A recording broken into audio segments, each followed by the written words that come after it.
కోల్కతా అత్యాచార బాధితురాలి కేసులో విచారణ కాస్త స్పీడప్ అయింది. ఓవైపు బాధితురాలి పేరెంట్స్ న్యాయం జరగడానికి ఇంకెంత సమయం పడుతుందని ప్రశ్నిస్తున్నారు. జూనియర్ డాక్టర్ల ఆందోళన కంటిన్యూ అవుతోంది. మరోవైపు సిబిఐ ఈ కేసు విచారణను స్పీడప్ చేసింది. అయితే ఈ కేసులో మరో కీలక పరిణామం తెరపైకొచ్చింది. ఈ కేసులో కీలకంగా భావిస్తున్న సంజయ్ రాయ్, సందీప్ ఘోష్తో పాటు మరో 5గురికి కూడా పాలిగ్రాఫ్ టెస్టులు జరుగుతున్నాయి. ఇంతకీ వారెవరు? వారికి ఈ కేసుకు సంబంధం ఏంటి? సంజయ్ రాయ్ కుటుంబ సభ్యుల రియాక్షన్ ఏంటి? ప్రధాన నిందితుడు సంజయ్ రాయ్కి ఆర్జికర్ హాస్పిటల్ మాజీ ప్రిన్సిపల్ సందీప్ ఘోష్కు పాలిగ్రాఫ్ టెస్టులు నిర్వహించింది సిబిఐ. బట్ మరో 5గురికి కూడా టెస్టులు నిర్వహించేందుకు కోర్టు ఓకే చెప్పింది. ఈ 5గురు ఎవరంటే 4 జూనియర్ డాక్టర్లు, సంజయ్ రాయ్ లాంటి మరో సివిక్ వాలంటీర్. సిబిఐ వీరిపై ఎందుకు ఫోకస్ చేసింది?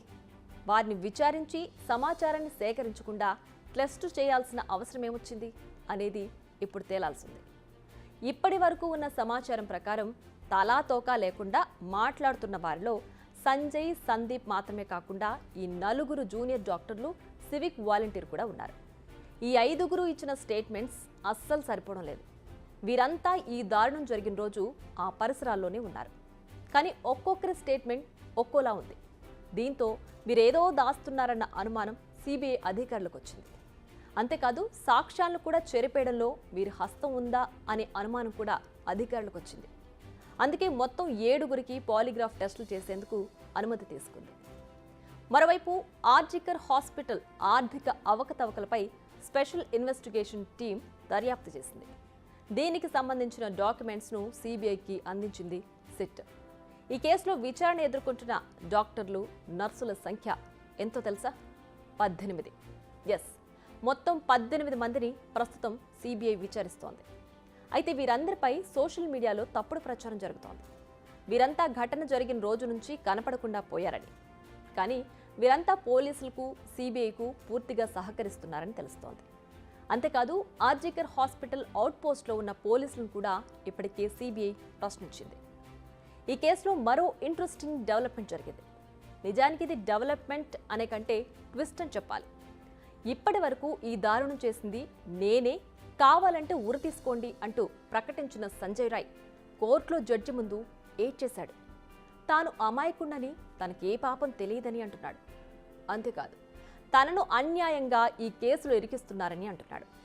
నిజానికి సంజయ్లో ఇంత మార్పు చూసి అంతా షాక్ అయ్యారు. సంజయ్ నేరాన్ని అంగీకరించినట్లు ఇటు బెంగాల్ పోలీసులు, అటు సిబిఐ అధికారులు తెలిపారు. ఇక కోల్కతా అత్యాచారంపై నిందితుడు సంజయ్ రాయ్ సిస్టర్ స్పందించింది.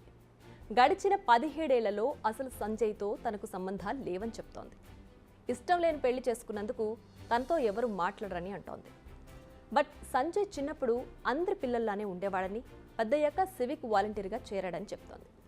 అక్కడ కూడా ఎలాంటి గొడవలు పెట్టుకున్నట్లు తెలియదని అంటోంది. అయితే ఈ దారుణానికి పాల్పడింది సంజయే అనే విషయం ఇంకా తేలలేదు.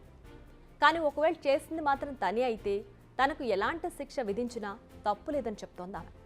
ఎవరైనా ఓ ఆడపిల్లతో ఇంత దారుణంగా బిహేవ్ చేస్తే శిక్షించడంలో తప్పే లేదంటోంది ఆమె. మొత్తానికైతే విచారణ ప్రస్తుతానికి వేగంగానే జరుగుతోంది. అదే సమయంలో ఈ అంశంలో రాజకీయం కూడా జోరుగానే జరుగుతోంది. తృణమూల్ నేతలంతా బాల్ను సిబిఐ కోర్టులోకి తోసేస్తున్నారు. చేయాల్సిందంతా సిబిఐనే అని ఆ రాష్ట్ర సీఎం మమతా బెనర్జీ నుంచి గల్లీ లీడర్ వరకు చెప్తున్నారు. ఇప్పుడు సిబిఐపై ప్రెషర్ పెరిగిపోయింది. మరోవైపు జూనియర్ డాక్టర్లు ఆందోళనను విరమించి విధుల్లో చేరాలన్న డిమాండ్లు పెరుగుతున్నాయి. సామాన్య రోగులు ఇబ్బందులు ఎదుర్కొంటున్నారని చెప్తున్నారు. మరి దీనిపై డాక్టర్లు ఎలా స్పందిస్తారనేది చూడాలి. బిగ్ టీవీ అవుట్లుక్ కథనాలు నచ్చితే వెంటనే బిగ్ టీవీ ఛానల్ ను సబ్స్క్రైబ్ చేయండి.